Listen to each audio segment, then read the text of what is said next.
talking today on grief and loss and finding passion once again. And there's an amazing thing about grief.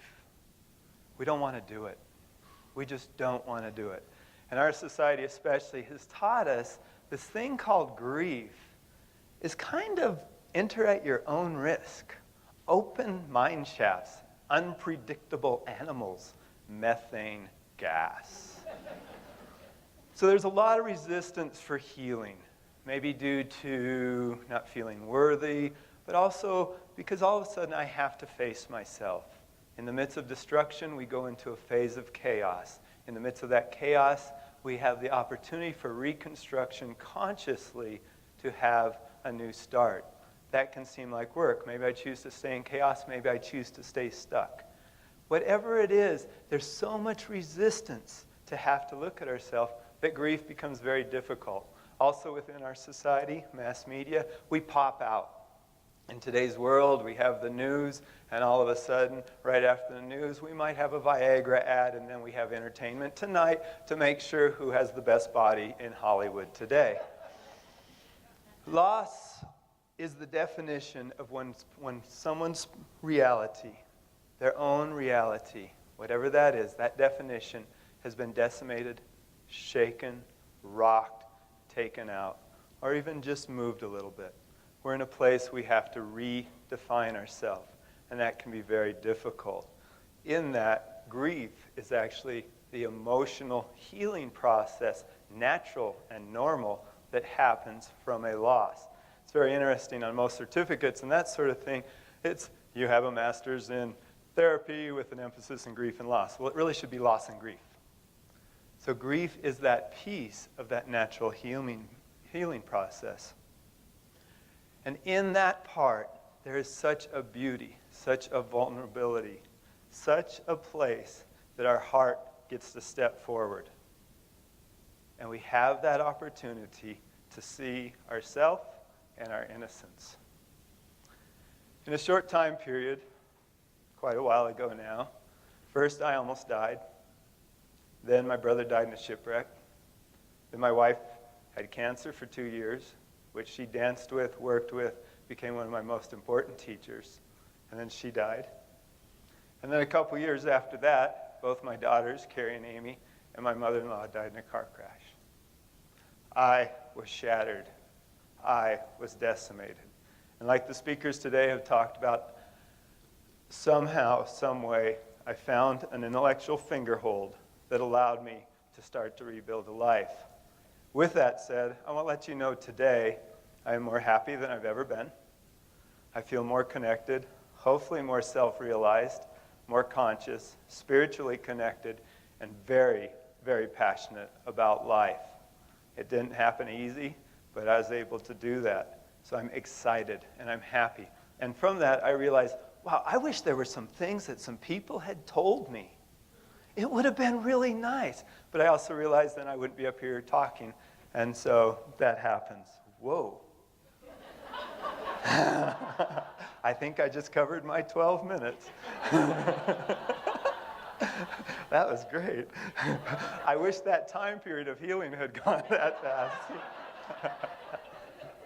So let's start with life. Life begins. We have this boat. It's ready to head out into the water and start its journey. All of a sudden there's loss, even birth. All of a sudden I have to breathe for myself. I have to poop and pee for myself. I have to eat for myself. And maybe my first higher powers, called my parents or caregivers, don't quite do it the way I want. So I start to have these other losses and I have cellular memory.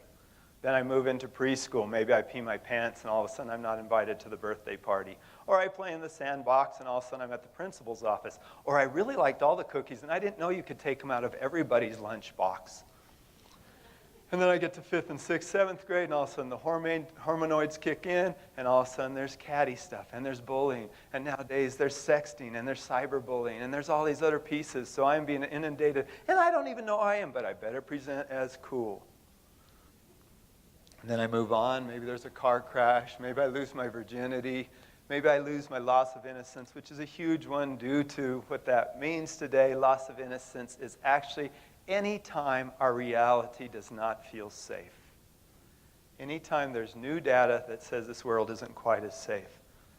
I get to be about 18, 19, and all of a sudden my hull of my boat is completely full.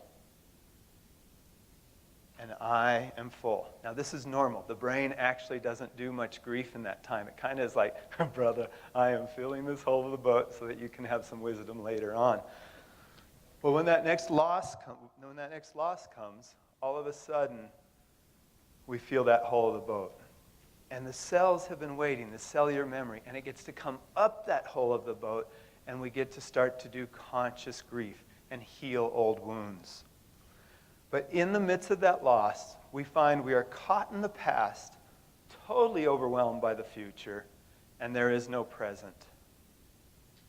So Sean's sitting there saying, okay, everybody take a good deep breath, let your mind be quiet. I'm going, then how am I going to remember my talk in 27 minutes?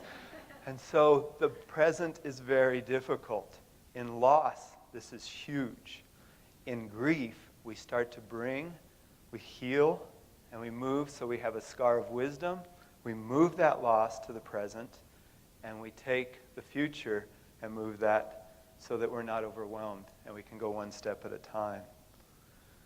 A big part is isolation within loss. Feeling alone does not always mean there's not tons of people. It's an internal peace. This is actually at my daughter's funeral. You can see there's a lot of people. A lot of people actually left. It doesn't mean I am not shattered and totally alone. There's also an emotional cognitive regressions that happen. Emotionally, our psyche is so excited of the opportunity that was mentioned just a little earlier ago. Emotionally, we go back to a very young age. A very young age, because our psyche is looking for anything in our history that it has the opportunity to heal and unlock those cells so that they can be released through the latest story. Cognitively, our brain goes back to a very young age and starts looking for any data that might be able to help me now. In this opportunity, I have that chance to actually flow through my life and heal old wounds so they don't weigh me down, and I can glean the wisdom and no longer be confined and defined by my story. There's also this piece called emotions. And as emotions arise, what actually happens is there's an emotional escalation. There's a cognitive de-escalation. So my frontal lobe starts to shut down because it's moving into survival mode. And all of a sudden, I'm in my limbic system, so it's fight, flight, freeze, fornicate, and feast. Because that's what keeps me alive. Now, politically, most people talk about fight, flight, and freeze. That's good. There is fight. There is fornicate and feast as well, or lack of. This area is so important, yet in this time, our frontal lobe is shut down, inhibitors are down, and I'm really in that survival state. It's very similar to a traumatic brain injury. So I have loss of short-term memory, high impulsivity, high irritability, hypersensitivity, and a lot of confusion. This is normal. It's normal to leave the bread on the counter and put the toaster in the refrigerator. It's normal to read the recipe but not know where you're even going to eat or what you read.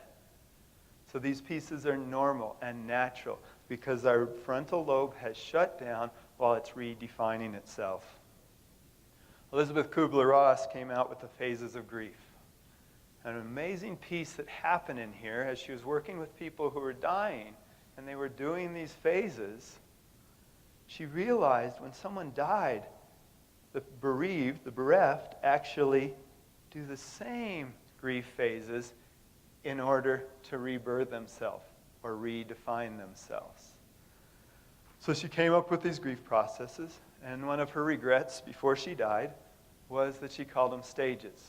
And believe me, after my losses, I wanted to check off those boxes. They're phases, and it's really a gobbledygook soup. And we move in and out and back and forth.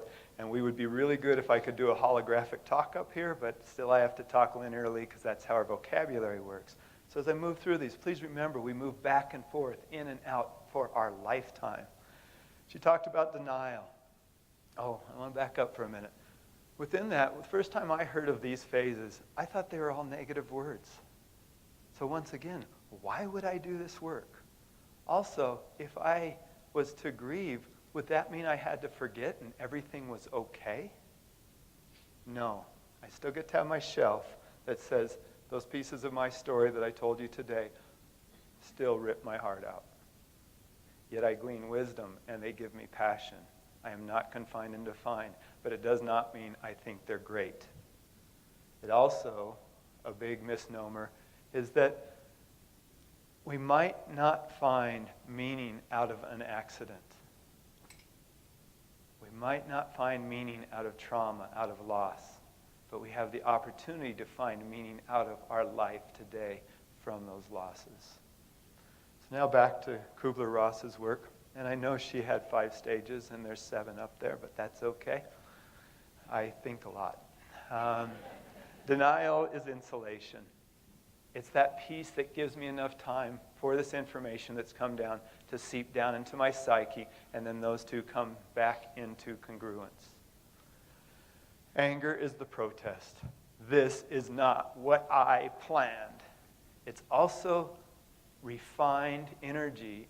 After I refine it, the power that lets me move forward. But in that raw state, it's also waking me up, saying, this isn't what I expected. It's my somatic work. Bargaining is trying to make sense out of it all. What if I done this? What if I could have done that? What if I could have done that? Depression is actually where we surrender. I'm sad, and it's so important. I surrender. It's situational depression, but it can go to clinical depression. Acceptance, I popped right back into anger. No way am I going to accept these things in my story. I never knew that acceptance meant the acknowledgement of a fact. I have to acknowledge the fact in order to start to step and empower myself into a healing process. I wasn't quite finished with my brain, so I came up with the unknown because I couldn't think of a good word, and that's where spirituality, forgiveness, grace, connection with others, passion, it's where all these pieces live. Relocation is where I take this idea and I move my loss from the concrete and move it to the abstract, from the physical to the metaphysical, and I find from those I glean wisdom that then I can be of service to.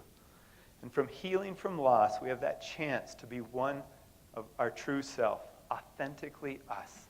And when we become authentically in our true identity, passion arises and we are able to be of service instead of asking everyone externally to be of service to me. This is the Capilla de las Angelitas, and the real healing is that work of making a chapel within. This is our chapel out at Golden Willow, which also happens to be built by 10, 12-year-olds and is full of magic. I'd like to challenge all of you to honor your losses, and in that, not confine yourself or define them, but actually release yourself from the jails that you might be self-imposed on yourself, and free yourself to have the wings to truly do your passion. Thank you for letting me speak.